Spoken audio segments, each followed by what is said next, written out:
सलोनी बहुत ही सीधी और भगवान को मानने वाली थी, लेकिन उसकी सौतेली माँ उसके सीधेपन का फायदा उठाती थी और उस पर बड़े अत्याचार करती थी। जरा सी चूक हो जाने पर उसकी खूब पिटाई करती। अरे सुनते हो, कोई लूला लंगड़ा देख इसकी शादी तय करो और इसे इस घर से बाहर का रास्ता दिखाओ। सलोनी के पिता जानते थे कि मीना एक चांडाल औरत है, इसलिए वो एक अच्छा घर देख सलोनी की शादी कर देते हैं। लेकिन वहाँ भी सलोनी से जलने वालों की कमी नहीं थी। सलोनी की ननद निकिता उसे बिल्कुल पसंद नहीं करती थी। सलोनी, बात तो सुनो जरा। जी कहिए। आज शाम को मेरे बॉस खाने पर आ रहे हैं।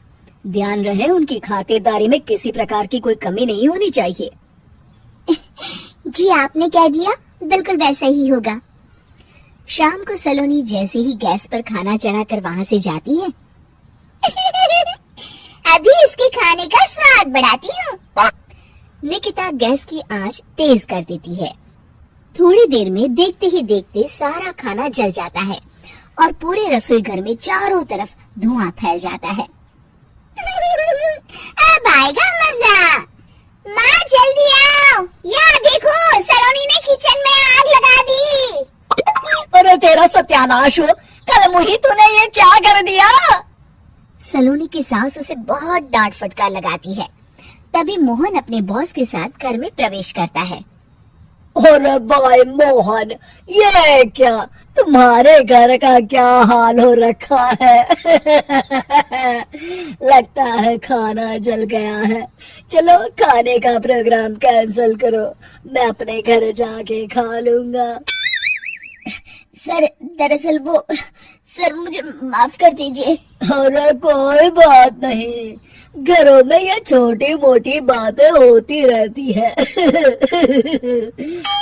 मैं समझ सकता हूँ, फिक्र मत करो, मैं नाराज नहीं हूँ और इस बात का तुम्हारे प्रमोशन पर भी कोई असर नहीं पड़ेगा।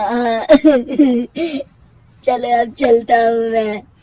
बॉस के जाते ही मोहन सलोनी पर भड़क उठता है और उसे खूब खरी खोटी सुनाता है। भगवान, मेरी माँ तो कहती थी कि अच्छे लोगों के साथ हमेशा अच्छा होता है, फिर मेरे साथ ही बुरा क्यों होता है? आखिर मेरी गलती क्या है?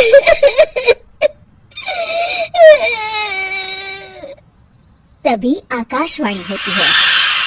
बेटी, अब तुम्हें कोई दुख नहीं दे पाएगा। तुम्हारा बुरा सोचने वाले के मन की सारी बातें तुम पहले ही जान जाओगी। अगले दिन सलोनी निकिता को चाय देने उसके कमरे में जाती है। तब निकिता के मन में कुछ बातें चल रही थी। कल तो मैंने सिर्फ खाना जलाया था, अब तू देखती जा सलोनी, तेरा इस घर में जीना हराम कर दूंगी। अच्छा, तो ये बात है, अब इसे सबक सिखाना ही पड़ेगा। कुछ दिनों के बाद, सलोनी, मेरे कपड़े जल्दी से प्रेस कर दो, ऑफिस के लिए देर हो रही है। सलोनी मोहन के कपड़ों के पास प्रेस गर्म होने के लिए रख देती है और अपने कमरे में चली जाती है। तभी हॉल में निकिता आती है। सलोनी चुपके से उसे देख रही होती है। आज अगर मैंने ये कपड़े जला दिए, तब तो पक्का मेरा भाई इस सलोनी की बच्ची को धक्के मार के घर से बाहर निकाल देगा। अरे तू क्या मुझे निकलवाएगी? महादेव है मेरे साथ। ठहर जा निकिता, आज तो तेरी खैर नहीं। सलोनी अपने पति मोहन को बुला लाती है और निकिता की सारी करतूत दिखाने लगती है। निकिता गर्म प्रेस मोहन के कपड़ों पर रखकर अपने कमरे में चली जाती है। मेरी बहन इतनी बड़ी चालबाज निकलेगी, मैंने तो सोचा ही नहीं था। मुझे माफ कर दो सलोनी, मैं तुम्हें गलत समझ रहा था। मोहन निकिता को बुलाकर उसे खूब डांट फटकार लगाता है। उस दिन के बाद से सलोनी की जिंदगी पूरी तरह बदल जाती है। सलोनी हर किसी के मन की बात सुन लेती थी। दूसरी तरफ निकिता का कोई भी दांव सलोनी पर नहीं चलता था और आखिरकार वो भी सलोनी के आगे घुटने टेक देती है। फिर एक दिन सलोनी की सास की सहेली ममता अपनी बहू कविता के साथ वहाँ आती है। कविता मन ही मन कहती है, अरे ये बुढ़िया पागल है जो मुझे यहाँ लेके आ गई। कहा मैं अपनी किटी पार्टी छोड़ के इसके साथ यहाँ मरने आ गई। पता नहीं कब तक इसे झेलना पड़ेगा। अरे ये जल्दी मरे और इसकी सारी जायदाद मेरे नाम हो जाए। सलोनी कविता की सारी बातें सुन लेती है। अरे कविता, तुम अपनी सास की जायदाद के लिए उन्हें झेल रही हो और उनके मरने का इंतजार कर रही हो? ये तो गलत बात है।